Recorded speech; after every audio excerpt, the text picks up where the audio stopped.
নদীর জল যখন পলিমাটির উপর বারবার ধাক্কা মারে তখন পলিমাটি ক্ষয়ে যেতে থাকে। এক সময় পলিমাটি শক্ত পাথর হয়ে যায় আর ক্ষয় না।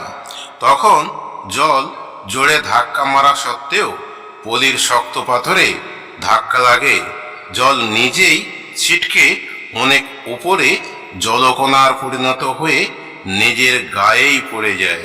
তেমনি নরম মানুষ বারবার আঘাতপ্রাপ্ত হয়ে এমন শক্ত পাষাণ মন হয়ে যায় যে তার হৃদয় আর গলে না। ঝর্ণার জল কোনোদিন রাস্তা দেখে নামে নেই, সে পাহাড়ের বুক চিরে নিজের পথ নিজেই করে নেয়। বিশাল কঠিন পাহাড় তার পথ আটকাতে পারে না। মহাভারতে দুর্যোধন আর রামায়ণে রাবণ, এরা প্রথমের দিকে ভালো ছিলেন। খারাপ ব্যবহার এদের মধ্যে ছিল না।